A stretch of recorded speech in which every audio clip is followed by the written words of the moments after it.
Bismillahirrahmanirrahim. Alhamdulillah. Wassalatu wassalamu ala rasulillahi wa ala alihi wa sahbihi ajma'in.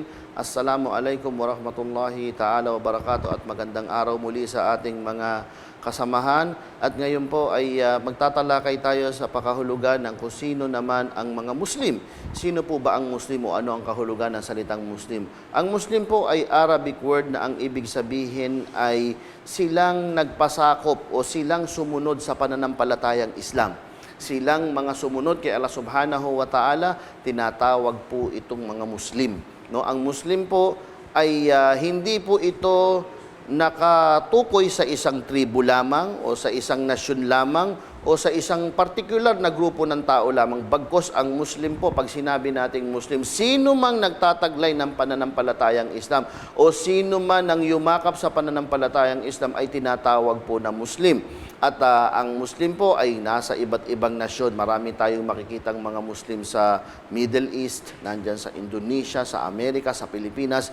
Lahat po ito ay nananampalataya sa pananampalatayang Islam at hindi po ito tukoy lamang sa mga tribo. Kaya mali na sabihin natin na ang mga Muslim ay sila lamang na mga pinanganak na mga nasa pamilyang Muslim. Bagkus kahit sino po ay pwede maging Muslim basta po sila ay yumakap sa pananampalatayang Islam. Hindi lamang yung mga Arabo, for example, o yung tinatawag na mga Moros dito sa atin sa Pilipinas. Bagkus sino man, kahit ikaw man ay taga Luzon, kahit man ikaw ay taga China or Hong Kong, kapag niyakap mo ang pananampalatayang Islam, tatawagin ka pong Muslim. Sapagkat ang ibig sabihin ng Muslim ay silang sumuko at nagpasakop kay Allah Subhanahu wa Ta'ala. At paano maging isang Muslim ang isang tao? Kung giging isang Muslim ang tao, once na dineklara niya ang shahada o pagsaksi na walang ibang Diyos na marapat sambahin maliban lamang si Allah Subhanahu wa Ta'ala,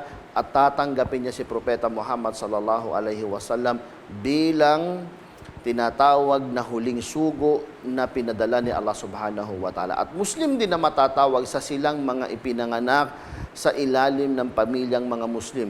Hindi na po kinakailangan pambinyagan ng isang Muslim para maging isang Muslim siya, sapagkat sabi ni Propeta Muhammad sallallahu alaihi wasallam, kullu mauludin yulida alal fitra. Ang sabi ng mahal na Propeta Muhammad sallallahu alaihi wasallam, lahat anya daw ng ipinanganak ay ipinanganak na nasa ilalim ng likas o naturalesa ng isang tao na sumukot, tumalima sa nag-iisang Diyos. Ito po ang ibig sabihin ng fitra. Kaya nga naman ang Muslim, ang salitang Muslim ay hindi lamang na i-apply sa mga tao. Ang pagkakaunawa po natin o ang tamang pag-unawa sa Muslim ay silang sino mang sumuko. Kaya nga kinikilala ng Islam, halimbawa ang mga iba pang nilalang, example, ang araw, ang buwan, etong mga ito ay sumusunod ng likas kay Allah Subhanahu wa Ta'ala. Kaya technically, sila rin po ay mga Muslim kahit na po ang mga nilikha ni Allah Subhanahu wa Ta'ala na mga hayop o anumang mga bagay, sila po ay nagpapasakop sa batas ni Allah Subhanahu wa Ta'ala. Sumusuko sila sa batas na tinakda sa kanila ni Allah Subhanahu wa Ta'ala.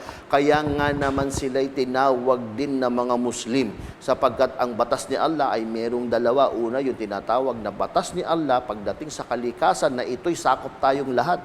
No, example, ang katawan natin may mga pangangailangan ito. Kumakain tayo, umiinom tayo, pumupunta tayo sa bahay palikuran o sa lugar ng palikuran para magbawas ng ating mga kinain. Ito po ay likas ng katawan natin at ito po yung batas ni Allah Subhanahu wa Ta'ala.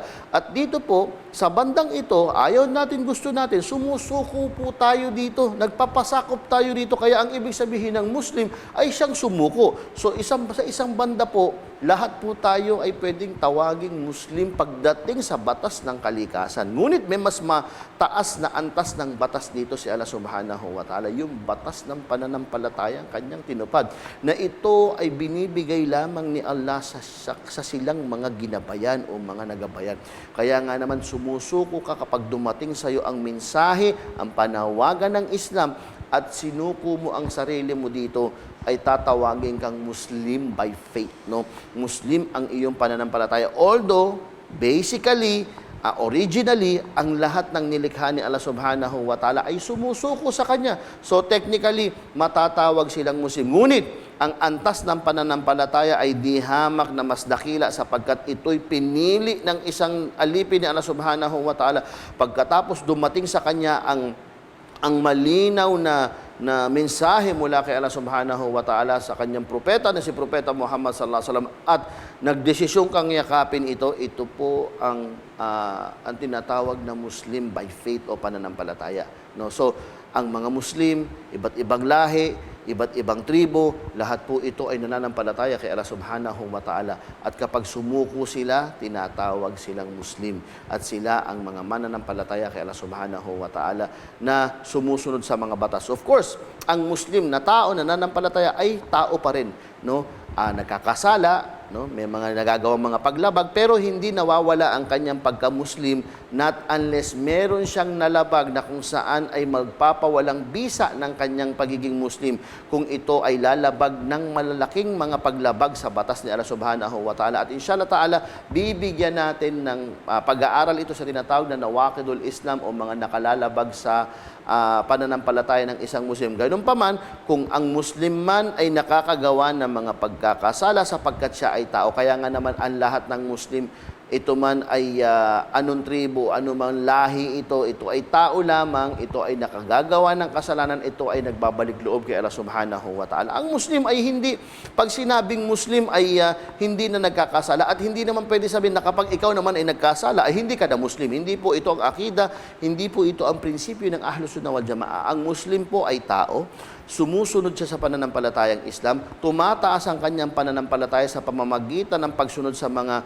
batas ng Islam o pamamagitan ng pagtupad ng pagsamba sa Islam at nababawasan naman ito sa mga pagsuway. So ang isang Muslim, siya po ay ang sumusunod sa batas ni Allah subhanahu wa ta'ala. Kapag po ay siya ay sumunod, siya po ay nagpapasakop dito at ito po ay mabuti para sa kanya. Ngunit kung siya naman ay lalabag, ito po ay makakasama para sa kanya at ito ay merong karapantangang kaparusahan mula kay Allah subhanahu wa ta'ala. At hindi natin kiniklaim na kapag Muslim ka na, ay ligtas ka na tulad ng angkin ng ibang reliyon. Hindi po. Mag-Muslim ka pa, pag Muslim ka na, binigay sa iyo ni Allah subhanahu wa ta'ala ang susi. Dapat mo itong gamitin para ikaw ay maligtas at makapasok sa paraiso. At hindi po, pag sinabing Muslim na ay paraiso na kaagad, not unless nasa puso talaga natin ang tinatawag na tauhid, na ito ang naggaganap sa atin bilang isang Muslim. So, nawa ay naging malinaw po sa atin ang pakahulugan ng Muslim at ano ang kanyang tawag ito, role, kung ano ang kanyang gampanin, paano siya susuko kay Allah subhanahu wa ta'ala,